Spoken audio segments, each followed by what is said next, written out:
It's a new edition of the Bigfoot Journal, your twice-monthly Bigfoot news update.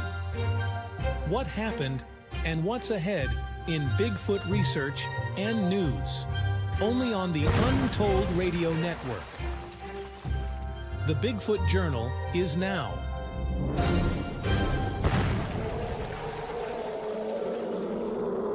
With your host, Mike Luci.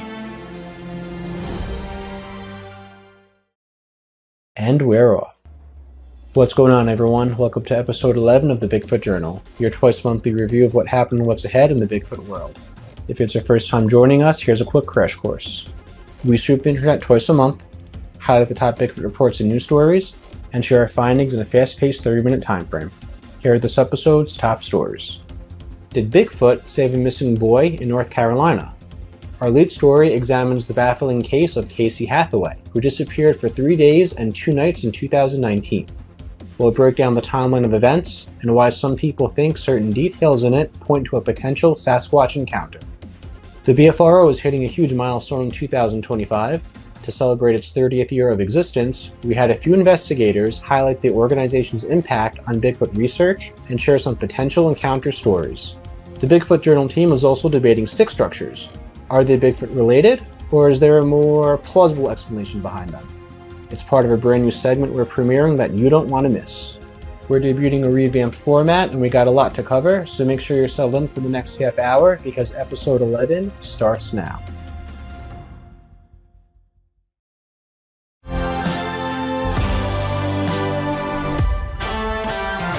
Bigfoot in history is now. Tomorrow marks 6 years since 3-year-old Casey Hathaway disappeared in Craven County, North Carolina. The story drew nationwide attention and is among the most perplexing missing person cases in recent memory. Not because he wasn't found, but his baffling response when asked how he survived 55 hours by himself in the woods. Casey said he hung out with a bear.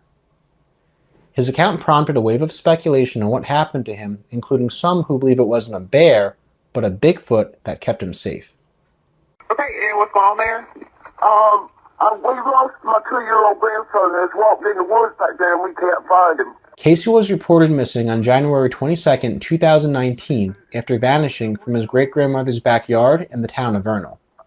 Hundreds of volunteers, with help from the FBI, NCIS, and U.S. Marine Corps, extensively searched the surrounding area's treacherous terrain. Authorities feared Casey wasn't adequately dressed for the weather conditions. Nighttime temperatures fell to 20 degrees, while heavy rains and wind temporarily paused rescue operations. It's been at least 45 minutes. Against all odds, Casey was found on January 24th, about a quarter mile from his last known position.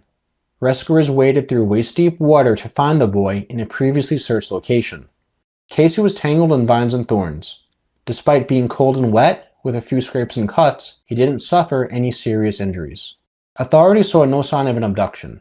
When Casey said he was accompanied by a bear, his story was dismissed as a delusion from the traumatic experience.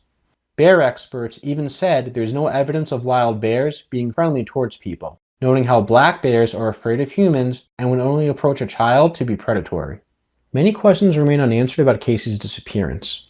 Most people either believe his extraordinary tale or think he was abducted. However, some say certain underlying details seem to indicate a Bigfoot kept him safe.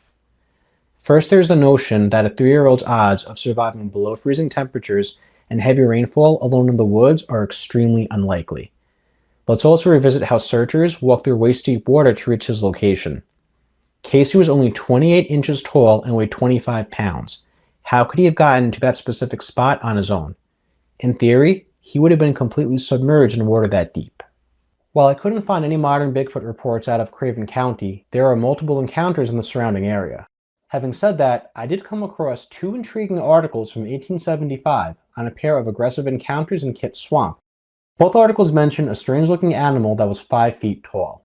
Its face was described as, quote, similar to that of a wanderoo, having a long snowy beard or mane, with a body resembling a baboon's and human-like feet.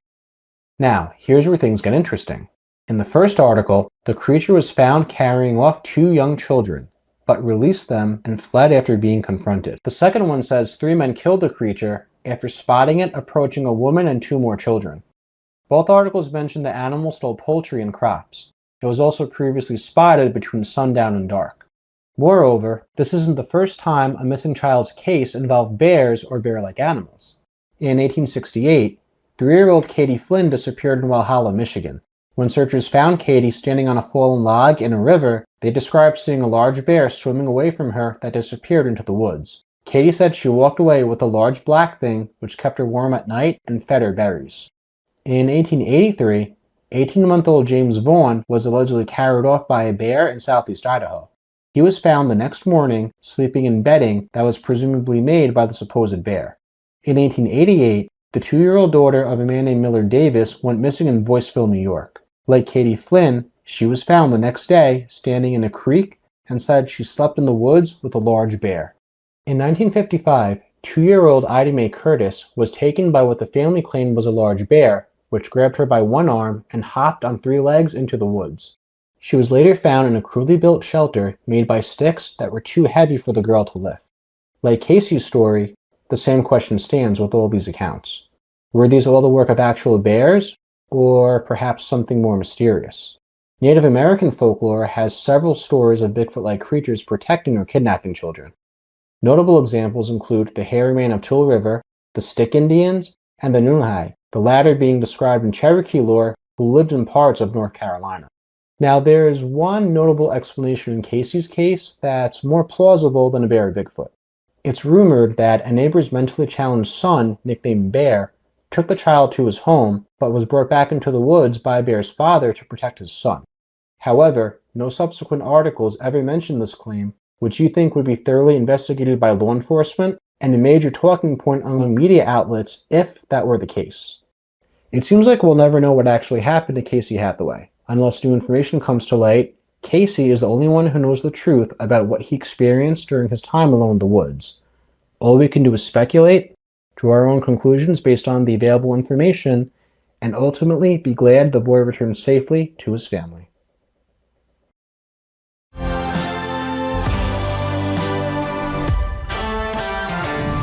News and updates are now. The Bigfoot Field Research Organization is hitting a huge milestone in 2025, entering its 30th year of existence. Founded by Matt Moneymaker in 1995, the BFRO became a household name on Animal Planet's Finding Bigfoot. But the organization is widely credited with proposing and expanding on several Bigfoot theories and amassing an intriguing collection of potential evidence.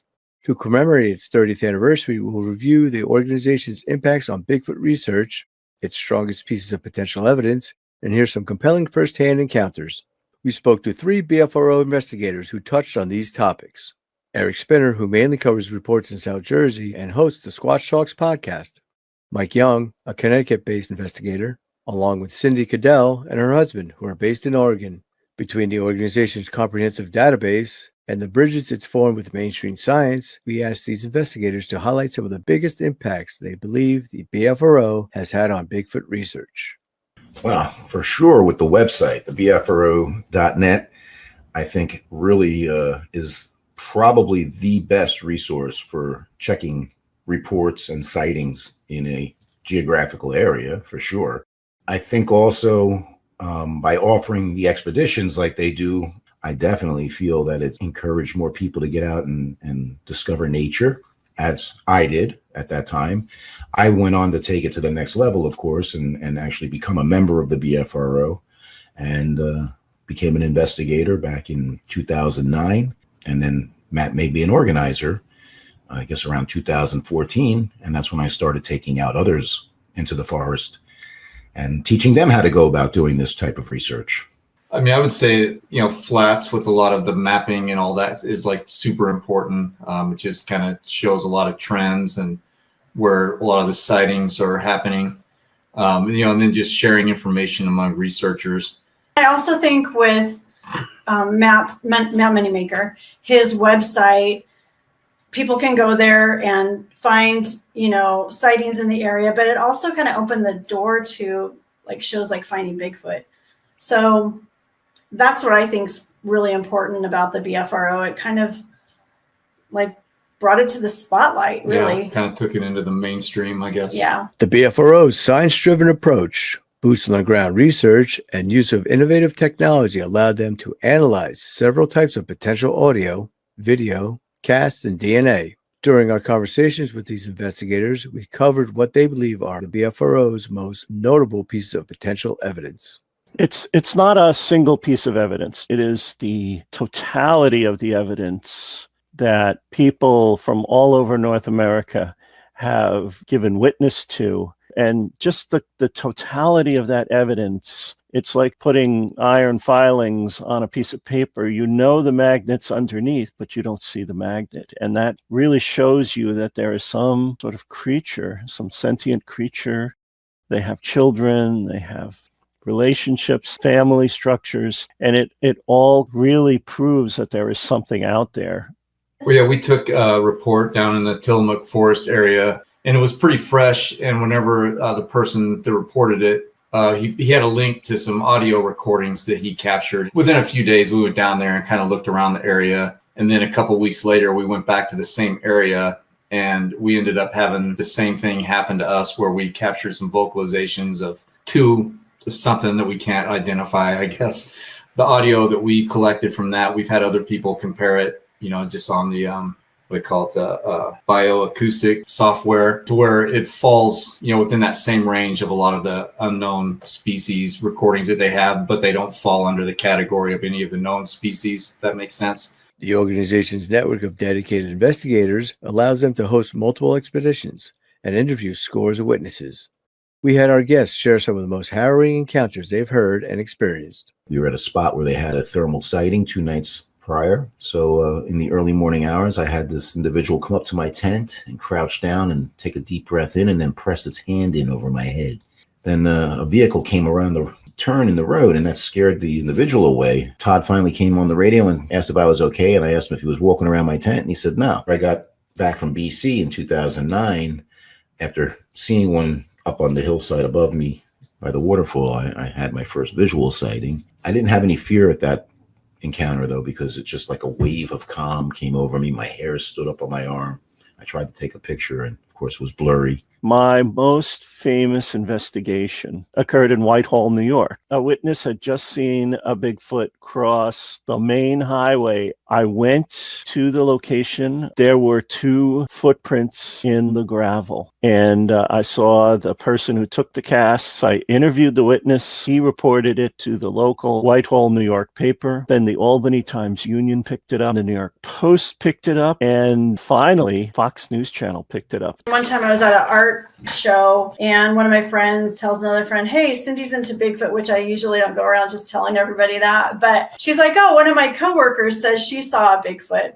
I'm really, I'd like to talk to her, but got that all worked out, ended up calling this lady, and I said, so I hear you think you saw a Bigfoot. She's like, I don't think, I know. And it turns out it was in the very exact same spot that I was going to. And she said she had seen one up on a hill. They kept hearing stuff all night, and the horses were upset. And they finally, 3 of them got their flashlights and shined it up on the hillside. And they said there was a Bigfoot standing up there looking at them, and it just turned and walked off. I went into my doctor for a checkup, and she said, hey, you and your daughter are into Bigfoot, aren't you? And I said, yeah, we are. And went back for a follow-up. And she said, my husband told me not to tell anybody this, but we were in the Hoh National Forest, and her pager went off to deliver a baby back in Portland, Oregon. And so they turned around to go back to their car, and she said one walked right in front of them, and it had what she said was kind of reddish hair. And she said that really stood out to her because the sun was dabbling through the trees and lighting up his head with this kind of red tint to the hair.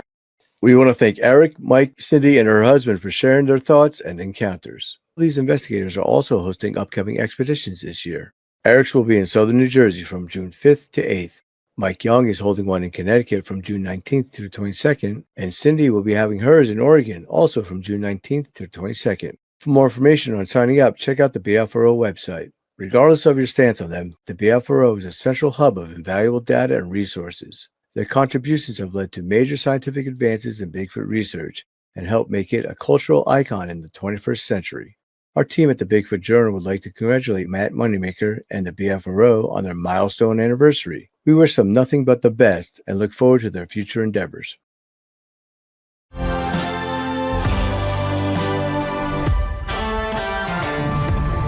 Bigfoot in Science is now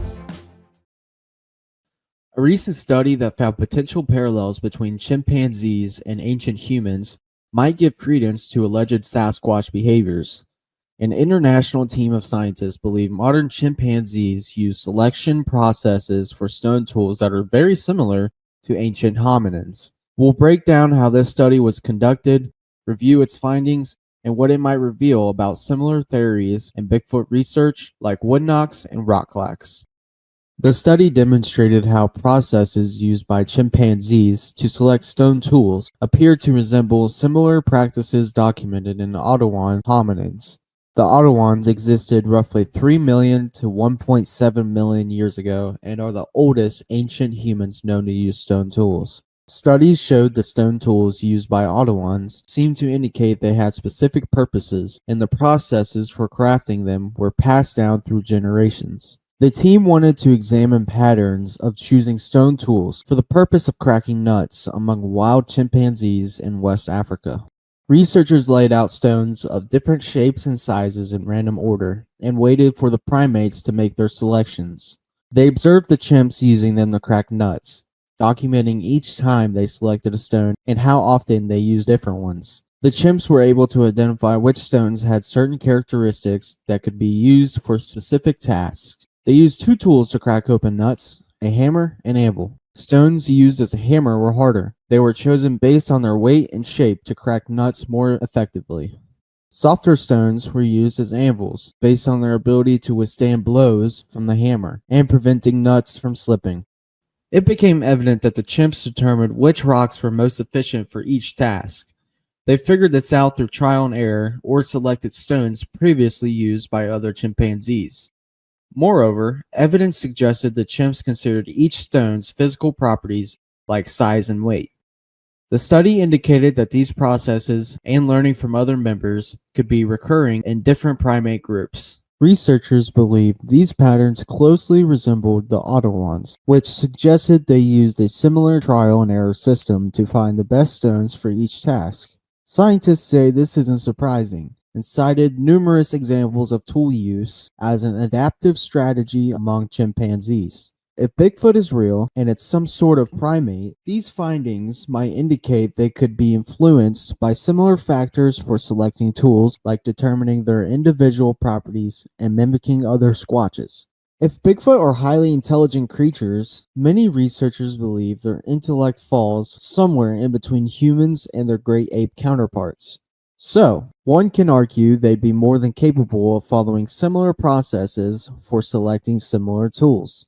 Sticking with the primate narrative, this study could give scientific backing to theories that squatches use sticks and rocks as tools for communication, throwing them at humans and building shelters, or those so-called stick structures. A Bigfoot, for example, might decide which sticks or rocks they use, based on factors like their sturdiness, the certain types of pitches or noises they make, and how far their sounds will travel. Throughout this series, we covered many similar studies that highlight a number of potential parallels between primates and squatches. This is the latest that can arguably support many theories on Bigfoot anatomy, behavior, and other reported characteristics, which can help build a more clear profile of these creatures, and more important, make Bigfoot's potential existence more conceivable through a scientific lens. Before we get to our report roundup, I'm afraid we have to issue a retraction. We had an error brought to our attention in episode 10's Top 5 Bigfoot Trackways segment.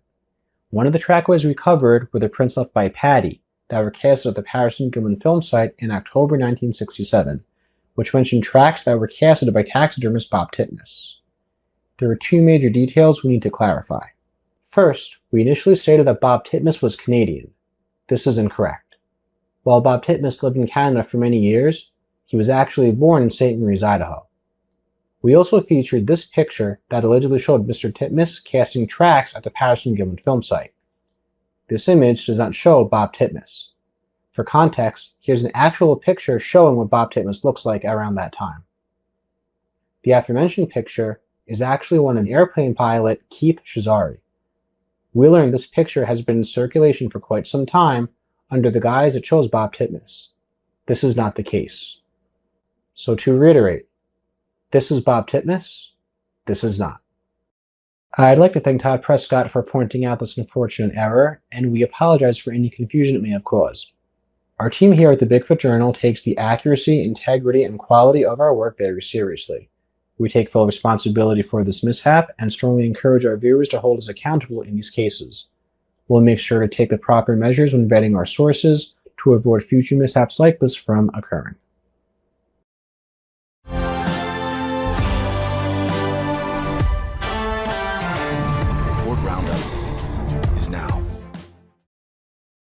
All right, this is our report roundup. If they're out there, it's our parlor show that updates you on the latest Bigfoot reports from major databases and across the internet. Pretty slim pickings this week, I'm afraid, with a few Bigfoot mapping project reports from across the US and some bizarre audio coming out of Florida. This first report comes out of South Central Michigan and allegedly occurred in 2015.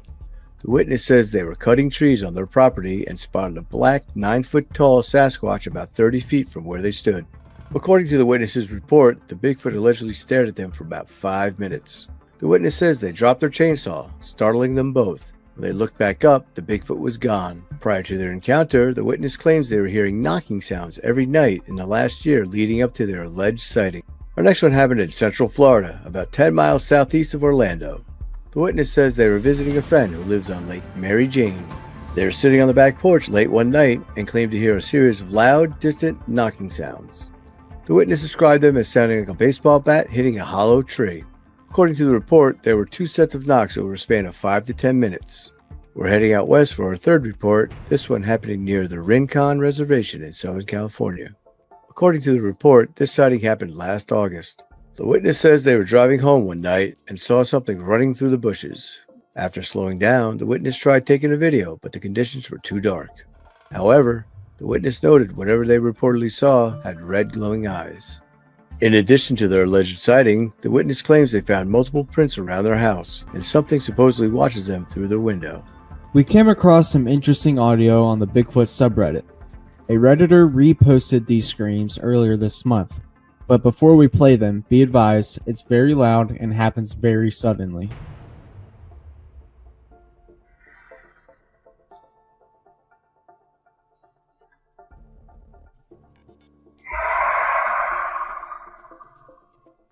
The OP originally tried posting this audio on January 6, but seemed to have technical issues. According to their initial post, the OP says this was recorded on a security camera. However, we haven't found any accompanying video.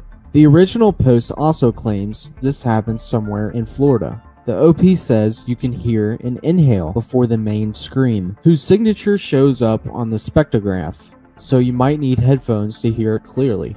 In the YouTube video, which is simply titled Sasquatch Scream, the description says, quote, "I don't know what else it could be." We'll play it for you one more time. Let us know what you think this is in the comments.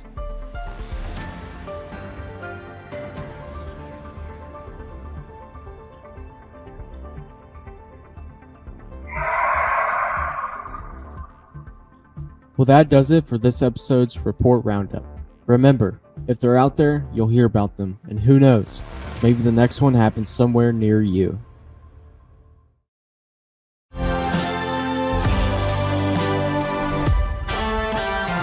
The 359 is now. And this is the 359, one of the new segments we're debuting in our review format. Here's how it works. We'll find a recent Bigfoot-related post or thread somewhere online, have an open discussion on the topic, and keep the whole thing under 4 minutes.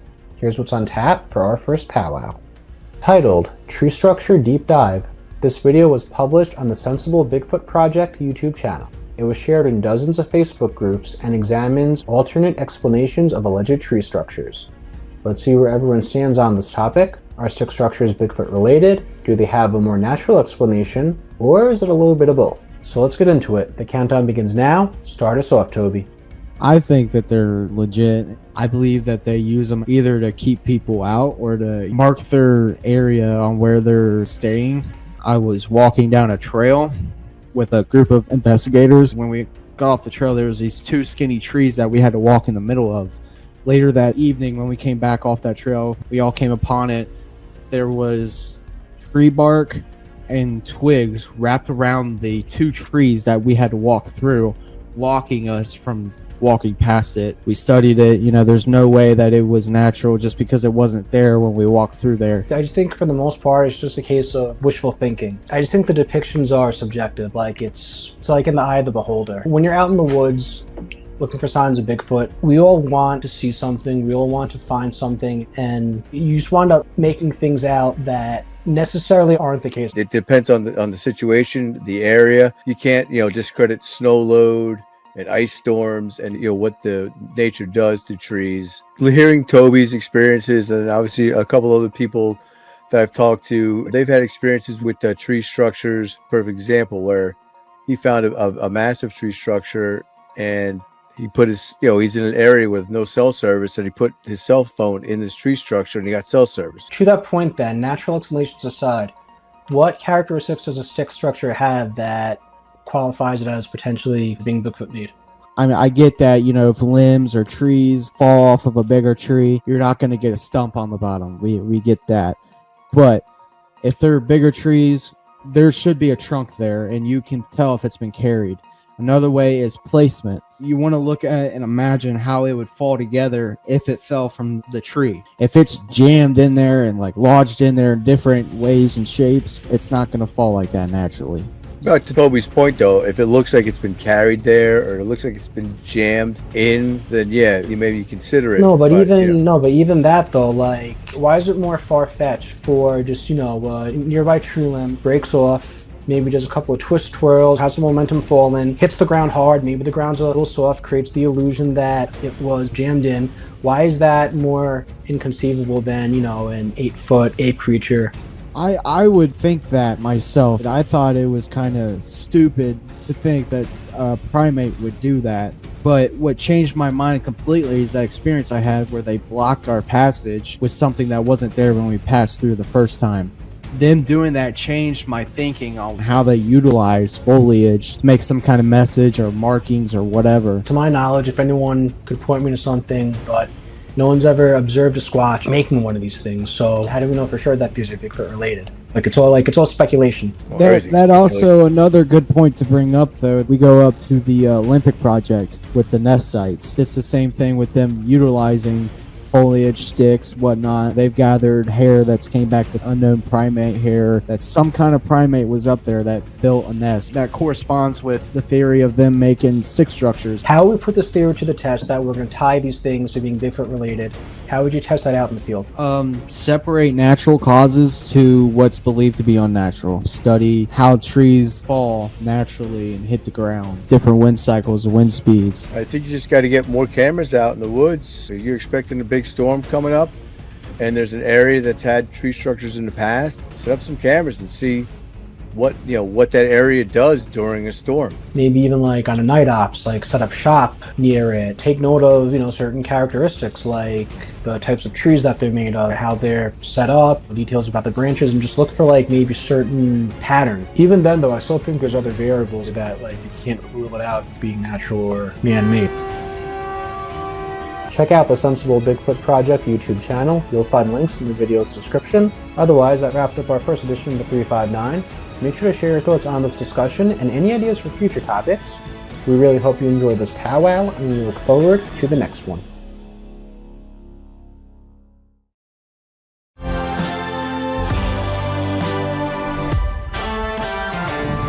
Bigfoot Spotlight is now.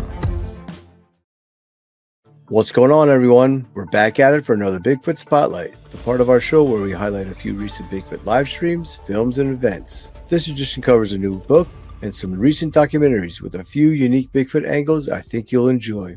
The first one we're spotlighting is the newest addition to Small Town Monsters Appalachian Bigfoot Files series titled We Heard It Screaming, Susquehanna Screamer and Bigfoot Lore in Pennsylvania. In his latest episode, Alex Petikoff dives into a local legend in northeast Pennsylvania known as the Susquehanna Screamer. There's a lot of people that lean toward the Bigfoot theory about it, which probably makes more sense, that they scream and things. Alex examines the Susquehanna Screamer's history and potential Bigfoot angles through interviews with author Stan Zurich, reports from the area with researcher Matt Arner, and our own Mike Luci, who along with Matt Arner recalls a bizarre experience they both had during an investigation. But we just heard this loud, deep, sustained howl that we caught on audio.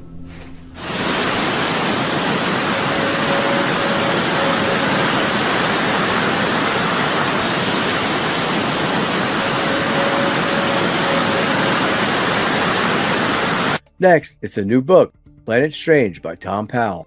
If you're ready to have the curtain pulled back on some of the greatest mysteries this world has to offer, then you need to give this book a read. Tom boldly examines what he believes are the truths about many of these mysteries. From lost civilizations and the Great Pyramids, to UFOs, crop circles, and of course, the giants that roam this earth. This book is great for any Bigfooters out there who think it's more than a flesh and blood creature, as it goes in depth on these bizarre narratives. Next, I'm spotlighting an episode from the solo camper YouTuber Work Less, Enjoy Life More, titled My Most Disturbing Forest Encounter While Solo Camping, caught on camera.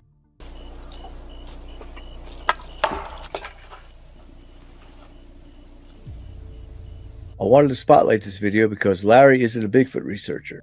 He just films his solo camping adventures. I'll keep my eye out for any other channels like this and see if they happen to catch any potential Bigfoot related activity on camera. What do you think he experienced in this video? Let us know in the comments. Like, I just want to see something that I could know that it was it, just so I can just drop it. Like I'm trying to sit up. Finally, I have a new Bigfoot documentary for 2025 by Western Bigfoot Exploration titled Mount Rainier Sasquatch, Sightings, Best Audio and Footprints. And in those trees there, through his thermal imager, he saw a figure standing. This is a really well done film. The team picks 3 different locations to explore around Mount Rainier in Washington State. In addition to their own investigations, they also interview people who have had experiences in these locations. If you have an hour to spare, I highly recommend putting this documentary on your watch list. Was that it put its hand up. He can see all 5 fingers, his big hand. And that's this episode's Bigfoot Spotlight. Check out the video's description for more information on everything we covered. And if you have any ideas on something we could spotlight, shoot me an email or message with the details. Mike, take us out. Well, we hope the show's new format's been a hit so far. Definitely share your thoughts on how you think it looked. We'd love any feedback and got a lot more planned for future episodes, so stay tuned. Otherwise, make sure to check out the video's description for more information on everything we covered this episode. And if you haven't already, don't forget to like, share, subscribe, and comment here at Untold and the CARC. If you have questions, a story to share, or want the CARC to investigate your Bigfoot encounter, shoot us an email or drop us a line in the comments. For Chuck, Larson, and Tobi Crum, I'm Mike Luci signing off. We appreciate each and every one of you for watching. We'll see you next time.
Program is distributed by the Untold Radio Network. All rights reserved.